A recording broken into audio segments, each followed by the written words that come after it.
Les responsables des conducteurs en ce début de la rentrée scolaire sont tous concernés par la sécurité des élèves. Ils interpellent les chauffeurs de bus et de taxi à faire preuve de maturité en matière de respect du code de la route. La rentrée scolaire a repris et nous les chauffeurs, selon notre code, on nous dit qu'arriver à des agglomérations, dans des villages, il y a les panneaux qui nous indiquent qu'il y a une école ou bien un établissement après 50 mètres ou bien 100 mètres, il y a une école. Donc qu'est-ce qu'il faut faire? Selon le code, tu dois ralentir, tu reviens, tu dois regarder et tu reviens à 40 km et tu vas lentement. S'il y a les élèves qui sont de passage, tu enlèves ta main gauche, tu fais signe aux camarades chauffeurs qui sont derrière et vous laissez les élèves passer afin que vous ne partiez.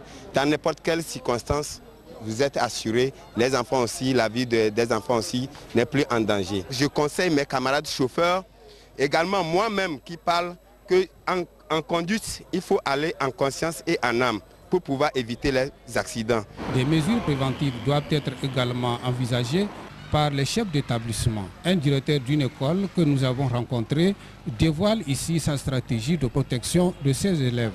D'abord, la première chose que nous avons faite, c'est d'assurer les enfants. Donc les enfants sont assurés. Donc ils sont assurés pour tout accident qui peut survenir sur la route, c'est-à-dire de la maison à l'école, et puis tout ce qui peut arriver comme accident à l'école. Donc les enfants sont assurés. Ça, c'est la première chose. Bon, ensuite, pour aider les enfants à traverser la rue, nous avons un vigile qui fait rentrer les élèves et qui les fait sortir en toute sécurité.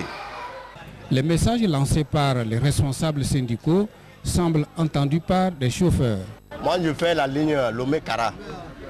Mais en allant, si j'arrive au niveau du carrefour, je dois m'arrêter pour que les enfants puissent traverser la route et avant de repartir. Bon, en allant maintenant, supposons vers... Bon, j'ai pris la route de Kara. Arrivé, il y a certains carrefours, il y a les enfants qui sortent. Quand j'ai vu les enfants, je dois me freiner un peu, jusqu'à je vais ralentir, jusqu'à arriver au carrefour, pour que les enfants puissent traverser la route avant de repartir. En allant, arrivé dans quelques villages, bien dans une ville, il y a les panneaux, on a placé, et puis on a dessiné les élèves. Arrivé, par exemple, si j'arrivais vers 11h ou bien 11h30, je dois me ralentir et je vais marcher lentement, puisque les élèves, à cause des élèves.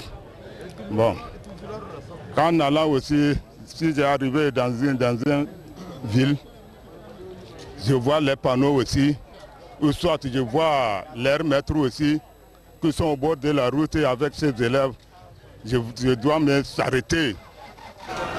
Une chose est d'accepter les consignes données, une autre est de les appliquer.